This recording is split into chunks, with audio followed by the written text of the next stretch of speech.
The following program was provided by an independent producer solely responsible for its content. The opinions expressed do not necessarily represent the views of this station, its staff, board of directors, or underwriters.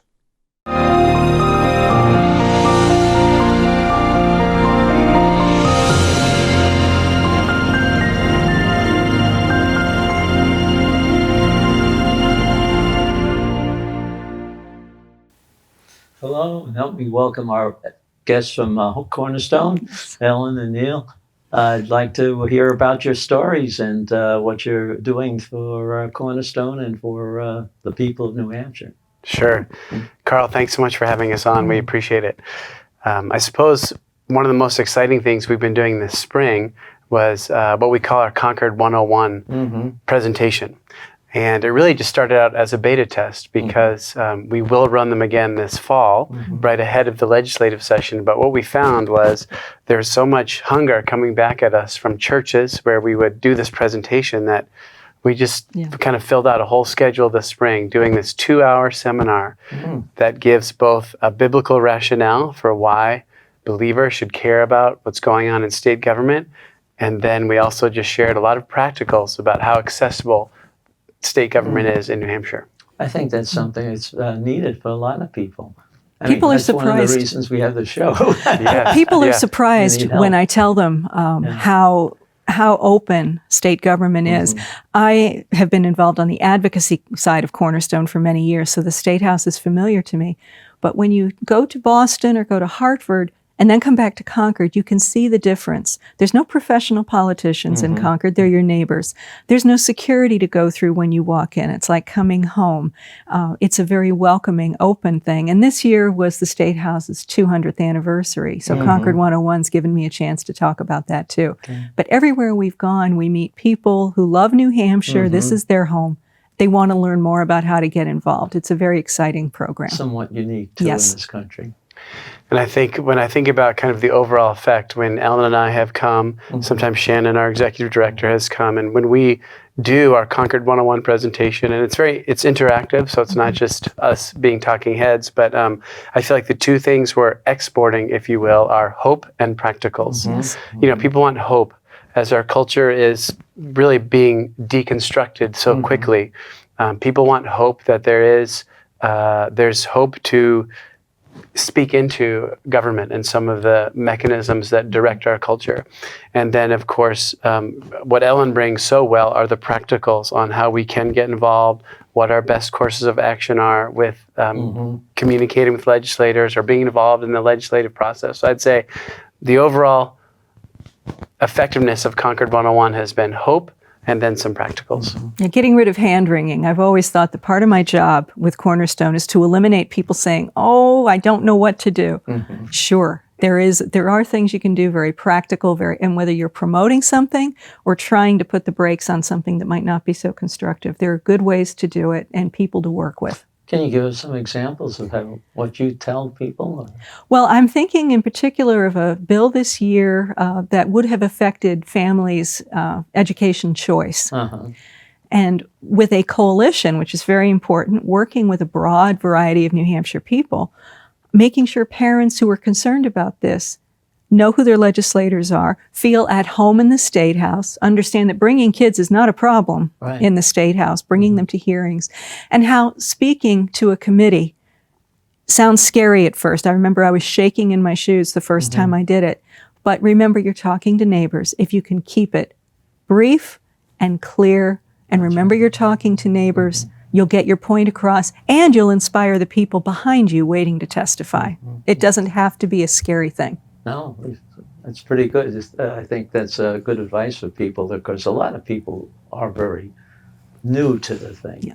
They think it's something they see on TV and somebody's going to be yelling at you or whatever. Oh, that's very different from... And Neil's had experience testifying in Boston and can tell you the difference. Yeah, it feels like, the difference between the Massachusetts State House and the New Hampshire State House experience couldn't be more clear, and that Massachusetts, a wonderful state. I mean, the Commonwealth has a lot of incredible history, but at this moment, I would say, when a citizen comes to testify, I mean, it's one thing to be on the wrong side of a cultural issue, so to speak, but they're kind of elevated. It's a professional legislature, and my own experience there has been rather intimidating, rather. You just feel like they're up there and you're down here. Contrast that with New Hampshire, where everyone's on the same level. It really is a citizen legislature. Legislators are just getting paid $100 a year, and as Ellen is so fond of saying, you're talking to your neighbor, and there's neighbors there, and even if you don't see eye to eye with the chair or with even the majority of the committee, they give you your time. It's understood that they're going to stay there until everyone has shared their piece. That education one was an example. There were so many families wanting to testify that after the hearing was done for the day, the chairman or the chairwoman rescheduled another hearing so that more people could be heard from. She was caught by surprise by the crowd, but that's what you do in New Hampshire. Yeah, when that many families, waiting to come in, and sometimes we have to use the 400-seat. House. And really, how exciting is that when people take time out of their day, time out of their work, bring their kids just to make sure legislators hear firsthand what's going on. Our state is so open to that. And they should know, too, that I've served 4 terms up there, and getting along with my, hierarchy, I guess you would say, was very friendly, too. There's no real fights going on or anything like that. Well, many of you come with the background of working in your own community, so you know what it's like. Yeah. But not everybody. I mean, I didn't come from that, but I came from a business area where there was some tough discussions in let's say, in our board of directors. But this is fairly friendly. I mean, you do have some opinionated people, but it doesn't get nasty. Well, I think 80% of the work gets done in the hallways in conversations, and that's something else that we talk about in Concord 101, is the importance of not seeing your legislators as out there somewhere, but neighbors that you can get a relationship with, because you see them at the soccer games, at the grocery store, what have you. And how the conversations you have outside the hearing room, I think, can be just as important as what goes on in the hearing. And one of the things that we see again and again on the faces of the people who come to Concord 101 is when they realize that the hearings aren't so scary. Right. Because building a relationship outside of the State House, that's where you lay the foundation with a legislator. And I don't think they have to be afraid of the people that are political from the standpoint of being a paid lawyer to back up a certain thing. They're fairly reasonable. I never had a complex. I'm one of the ones who wears that orange badge because I represent Cornerstone on the advocacy side. But my job is to ask a lot more than I talk. My job is to learn, and that's not a bad way to go into a conversation in the State House. Now you're teaching, though. Didn't this start? Pastors. Neil's job has been on the education side of Cornerstone, and he's had encounters with a lot of pastors. And the pastors were saying, what can we tell people who come to us to say they're concerned about this or that that's happening? The pastors themselves are busy. They have a full plate, but they want to know where to send people. Sure. And they have been good enough to open their churches to welcome us. It ends up being roundtable conversation, question and answer. It reinforces my love for this state. I've been here all my adult life, but also I think everybody in the room leaves knowing more than they came with. And I think our format is very empowering. We the basic plan for the Concord 101 is 4 main half-an-hour blocks. The first one being just a biblical rationale. The New Testament especially paints such a picture of an honor of civil government and the fact that we should be engaged. And so we go through that. And even as we consistent with how we empower people politically, we don't tell people what to believe. We just present, here are the scriptures, read them for yourselves. The picture that's painted is a high esteem for civil government and civil government as a part of God's plan for creation. We hit that first. I hit that part. Second, Ellen will just share about how unique New Hampshire is. Some of the things she's already hit on in our show today, just how accessible it is, and just how incredibly local it is. And I'll let her share on that a little bit. Our third move is just to talk about then how an idea becomes a law in New Hampshire, and then where a citizen can best communicate their concerns or their approval in that process, because there's certain points where, like, coming to Concord, coming to the hearings are so important, and just communicating to people this is important, and that's why being in touch with Cornerstone is important, and other advocacy organizations on issues they care about too, so that when we kind of send the alarm and say, hey, here's when this hearing is, it's not just because we like sending alarms. We're just saying, now's the moment for you to act and speak. Yeah. And then we end usually with Ellen gives a great update on just current issues and where we're at, how people can best pray, and how they can communicate with their legislators at this moment on specific issues. So those are kind of our 4 main areas. So you do touch about them contacting their Yes. local Absolutely. legislator and actually looking into writing some legislation to solve their problem. If you have an idea or if you have a concern, you take it to the legislator. This is, how many things did you see in Concord that came up because it was a concern from people in your town or in a district? We want to make sure people understand that a legislator won't know to advocate for you if they don't know what your needs are. Yeah, and they have to understand the little things that you see missing in the legislation, that they may not have caught, but it's something very important to you anyway about being able to participate or not participate in something. And something that's important about New Hampshire that surprises people is that you don't have a staff. The House members do not have staff. Right. So you, as a citizen, you with your knowledge of a particular issue, you with your knowledge of whether it's homeschooling or healthcare, you are a resource for a legislator. And that is something else that you see the oh wow moment on people's faces. Yeah. They welcome that kind of information. Yeah, and I'd say, since our Concord 101, I can probably count on one hand the number of people who've come to us and said, I have this idea. And, we can kind of coach them thinking that is, potentially that's a great, there's a hole in the RSAs right now. You should talk to your representative. Why don't you talk to them and see if this is a good idea for a law? You pick up the phone and I tell them you're not getting an office, you're probably getting the cell phone. That's what the legislators put on their site. Or you're talking to their family and say, here's my idea. Can I have a couple of minutes of your time? Or can I sit down for coffee? Easy stuff. Well, how do they get in touch with you if they want to hear? Our website is NH CornerStone.org. And on that site, you have the opportunity to sign up for the Pastors and Leaders newsletter, which is what Neil works on, and on the legislative update. Between January and June, my job is to prepare once a week a summary of legislation. What's its status? When is the hearing? And if the hearing's over, who should you contact? And if people want more information, they can reach out to us. But our website, nhcornerstone.org, is a good background for the organization and for the issues we do. And if you sign up for our newsletters, we will make sure you have the information you need. Well, that's great. That's great, because there are a lot of pieces of legislation. I don't think people realize how many bills go through. And some of them are not very well written. And some of them we don't catch the significance of until they're in process, but we're nimble. Yeah.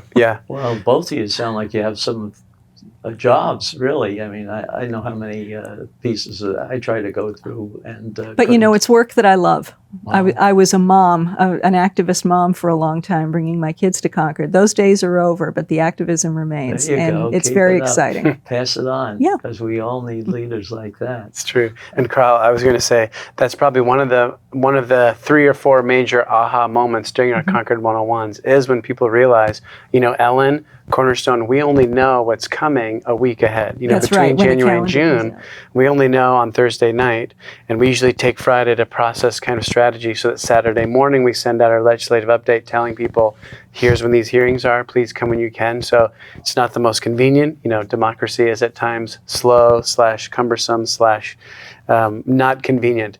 But it's the system we have, and it's a great one, and it's you know, and we can be involved. So we pass along that info as soon as we can. But again, most people are surprised that we only know a week ahead, and you know, to ask someone to come to Concord and take a half day or a day off, it's a commitment. Yeah, it can be burdensome, but it's so worth it. You know, on some of these issues that really affect a lot of people, we want people to be able to come. And the committees there really want to find out if there's some problem in there. Yes, they want to know before it goes into an executive session. It's harder to fix it afterwards, even if it's something they're going to have questions from the Senate after they pass it on. You know, if they haven't taken something, or why is the Senate interested in this? We never even heard about it.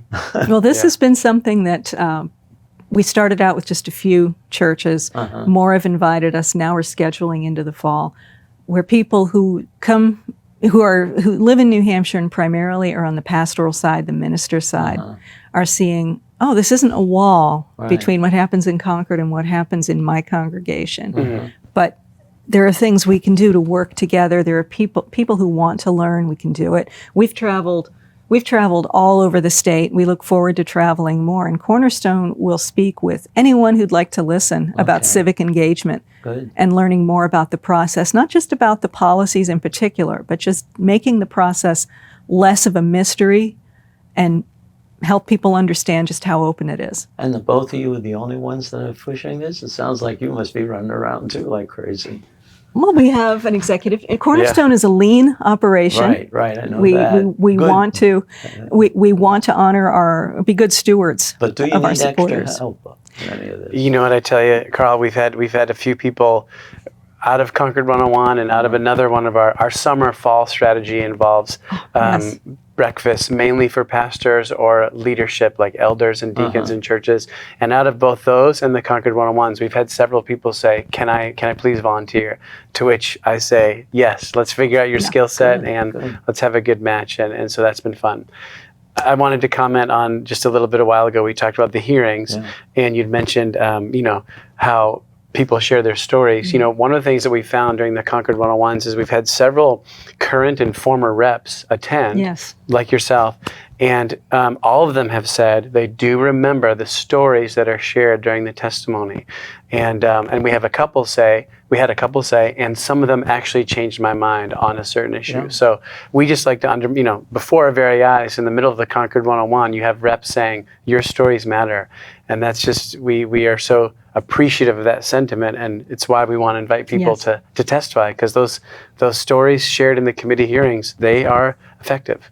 And people can bring some extra information with them that they could leave with the committee if they want some details that somebody would like to look at the leisure. That's something I try to tell people. You do not need to, if you have 50 pages of information, you don't sit and try to read it. That's right. You give your story, you keep it brief, and you say, I have documentation here, please read this. It becomes part of the formal record, and that way people can look at it. And when it gets to the other chamber, then the people there can look at it. Too, so your expertise, your experience can be passed on. And you should also tell them, too, that they can have hearings at both the House and the Senate. Oh, yes. They can go to both of those. And even though the Senate's smaller, I don't think it's any different. You know, you see legislators, both House and Senate, they come and go during the hearing, and if you don't know the New Hampshire House, you might think, that's rude. But they have multiple committees on which to serve. They might have to testify on one of their own bills. So they really do rely on the information you provide in writing, because perhaps they didn't hear you testify, but they can look at what you submit. That's especially true in the Senate. Yes. As you say, some of them serve on 3 or 4 committees. And it's interesting.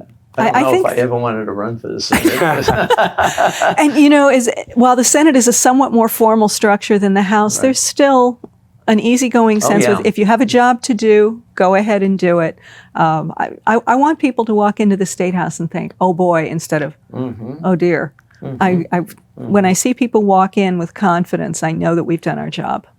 And they have sessions, too, up there where they have tried to educate the people in some particular thing, because they know it's a very complex issue, or that they bring people in that everybody can hear, outside experts in certain areas. I know that's particularly true in the budget and finance. Right, definitely. To Yeah, do I that, which noticed. is as many times as I've been in Concord, the budget is still It's a very big complex. process, a very big The complex worst bill I have process. to look at is HB2. There you go. That is a beast. Every 2 years, Every 2 that one's a years, beast. it has all the details on how they're going to charge me. But you can see how much we've enjoyed it, and it's not just Yeah. because we're doing this for Cornerstone. We love the work. Mhm. We love the travel. We love meeting people, Mhm. learning something new about the state all the time, and hearing people's questions. That's what you need to be. Because if I'm a keyboard warrior, my own thoughts will keep me going, but that only goes so far. You really need to be in Yeah. touch with what people hear what they need, what their needs are. So and they should respond to that. contact you by website and Yeah. Talk to you and see whether they can help or whether We they also have a Facebook page, Cornerstone okay. Action. I believe that the Facebook page is called Cornerstone Action. And on that, you'll find links to many of the videos that we have produced where people are telling their stories. Tell me about that. I didn't know you had videos. Oh my! Oh gosh, it's been a huge venture. Actually, we had a great time. We wanted to capture some stories on video because in these debates that become so divisive. I think of a lot of the gender debates, or of course just where Ellen cut her teeth and pro-life. There's so many ways that our culture is so polarized, and we felt the need to speak into the culture, not just purely on this piece of legislation or that, but let's tell stories.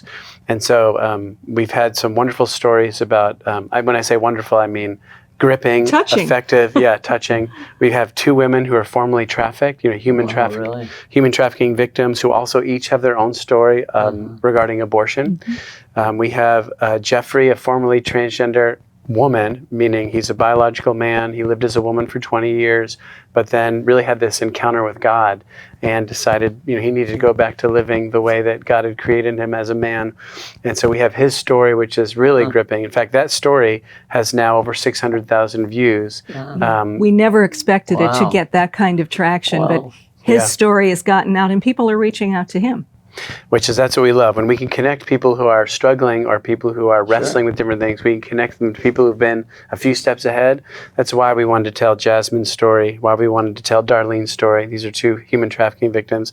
Why we wanted to tell Jeffrey's story. We have a few more lined up, but those are all on our YouTube channel. No kidding. So Very either good. like Ellen mentioned on the Facebook page, but also on our YouTube channel, NH NH Cornerstone. If you look at the Truth and Love, those videos, that's where we're telling these stories. And then we also have a whole other campaign called For the People. And that's where we have a couple of pastors share just how important it is for the church to care about civil government. And I just love, they just have these 90 seconds.